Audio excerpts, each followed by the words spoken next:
ପିଲାମାନେ ଭଲ ଅଛ? ସକାଳେ ଅଙ୍ଗନବାଡ଼ି ଆସିଛ କଣ ପାଇଁ? ପ୍ରାର୍ଥନା କରୁଛ ସକାଳେ?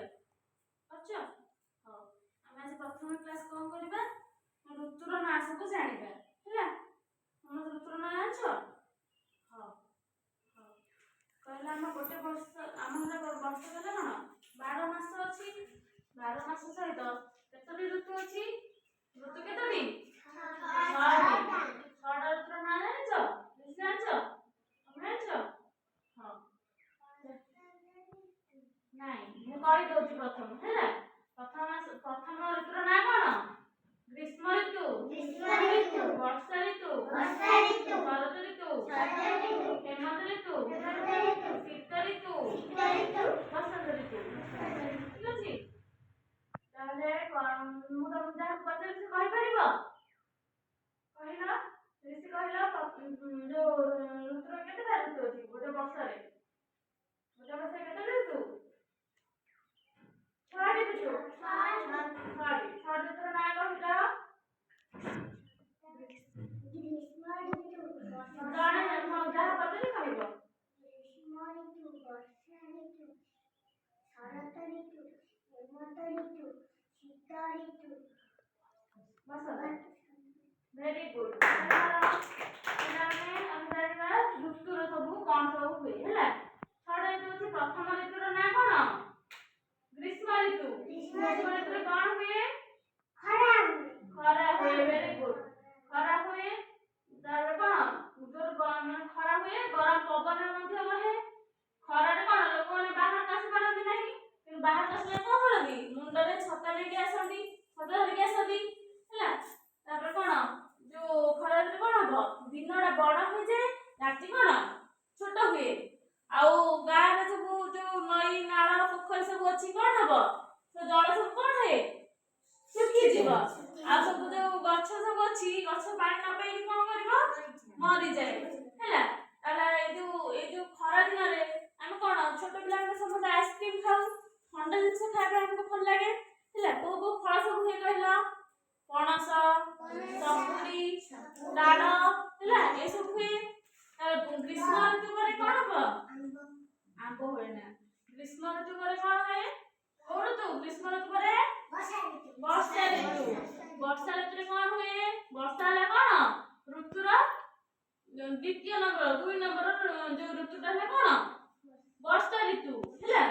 ବର୍ଷା ଋତୁରେ କଣ ହୁଏ? ଆକାଶରେ କଣ ଘଡଘଡି ମାରେ, ବିଜୁଳି ମାରେ। ବିଜୁଳି ଦେଖିଛ କେମିତିଆ?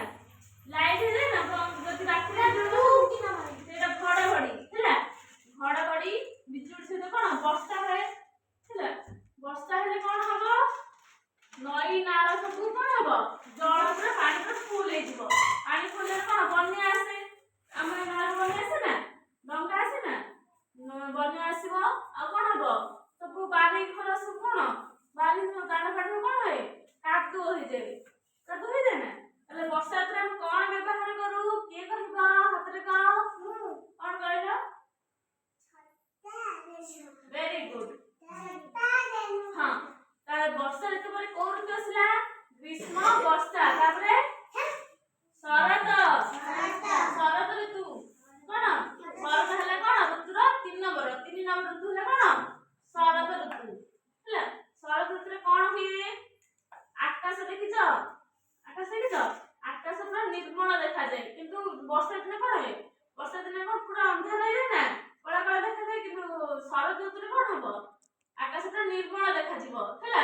ତାହେଲେ ରାତିରେ ପୁଣି କଣ ହବ? ଦିନରେ ଆକାଶ ନିର୍ମଳ ଦେଖାଯାଏ, ରାତିରେ କଣ ଜହ୍ନ ପଡେ, ଆହୁରି ନିର୍ମଳ ଦେଖାଯାଏ ଯୋଉ ଆକାଶଟା।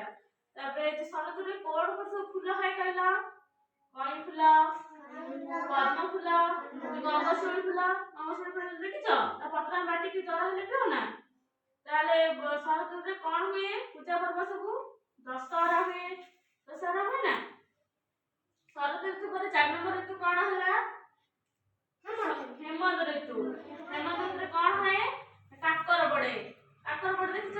ଯୋଉ ଗଛ ଗୋଟେ କାକର ଯୋଉ ଯଦି ଚାଲିକି ଯିବ ସେ ଗୋଟେ ବଡ ଓଦା ହେଇଯାଏ ନା? କାକର ପଡେ। କାକର ପଡେ। ଆଉ କଣ ହୁଏ? କଇଁ ଫୁଲ ଫୁଟିବ। ଧାନ କଣ ସେଇ ଯୋଉ ଋତୁରେ ହେମନ୍ତ ଋତୁରେ କଣ ହବ? ଧାନ ପାଚିବ। ଧାନ ଗଛ ଯୋଉ ଲାଗିଛି ସେ ପାଚିଯିବ ଆଉ ଏଇଟା କଣ ହୁଏ କାର୍ତ୍ତିକ ମାସ ଏଇଟା ଏବେ ଚାଲିଛି କାର୍ତ୍ତିକ ମାସ ହେଲେ କଣ ଧର୍ମ ମାସ ଏଇ ଯୋଉ ହେମନ୍ତ ଋତୁରେ ଧର୍ମ ମାସ ପଡେ ହେଲା ଆଉ କଣ ପଡେ ଏଇ ମାସ କଣ ହେଇଥିଲା ବାଣ ଫୁଟେଇଥିଲୁ ଆମେ ଦୀପାବଳି ଭେରି ଗୁଡ ତାପରେ ହେମନ୍ତ ଋତୁ ପରେ କଣ ପଞ୍ଚମ ମାସ ହେଲା କିଏ ହେମନ୍ତ ପରେ ଋଷି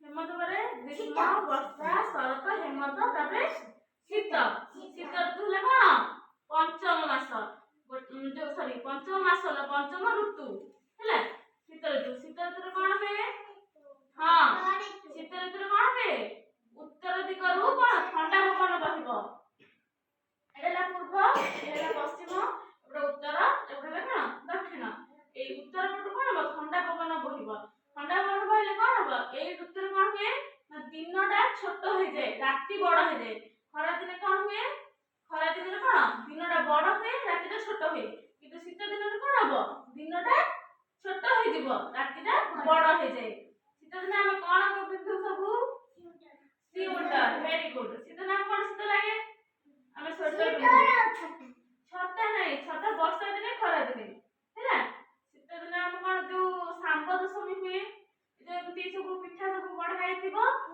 ମଝିରେ ପିଠା ଯୋଉ ସକାଳେ ଯାଆନ୍ତି ସବୁ ଭୋଗ ହୁଏ ସବୁ ପତ୍ର ସବୁ ବଢା ହେଇଥିବ ହେଲା ଶୀତ ଦିନେ କଣ ହୁଏ ଶାମ୍ବ ଦଶମୀ ହୁଏ ଆଉ ଅଗିରା ପୂର୍ଣ୍ଣିମା କଣ ଯୋଉ ନିଆଁ ଯୋଉ ଲଗା ହେଇ ଯୋଉ ଧୂମି ହୁଏ ସେଇଟା ଶୀତ ଦିନ ଲାଷ୍ଟ ଋତୁଟା କଣ ଷଷ୍ଠ ଋତୁଟା କଣ ଶୀତ ପରେ ବସନ୍ତ ଋତୁ କଣ ବସନ୍ତ ଋତୁ ହେଲା କଣ ଋତୁର ଶେଷ ଋତୁ ବା ଷଷ୍ଠ ଋତୁ ହେଲା ଏଇ ଋତୁରେ କଣ ହବ ଏ ଯୋଉ ଉତ୍ତର ପବନ ହୁଏ ଉତ୍ତର ପବନ ବନ୍ଦ ହେଇଯିବ ଉତ୍ତର ପବନ ବନ୍ଦ ହେଲେ କଣ ହବ ଦକ୍ଷିଣରୁ ଯୋଉ ପବନ ଆସିବ ମଳୟ ପବନ ଆସେ ସେଇ ମଳୟ ପବନ ଆସିଲେ କଣ ହବ ନା ଗଛରେ ସବୁ ପତ୍ର ସବୁ ନୂଆ ତିଆରି ହବ ପତ୍ର ସବୁ କଣ କଅଁଳିବ କଅଁଳିବା ଦ୍ୱାରା କଣ ହବ ନା ଯୋଉ ସବୁ କଣ ଗଛ ସବୁ ଶାଗୁଆ ଦେଖାଯିବ ହେଲା ବୁଝିପାରିଲ ତାହେଲେ ପୁଣି ସମସ୍ତଙ୍କ ମନରେ ହେଲା 6ଟା ଋତୁର ନାଁ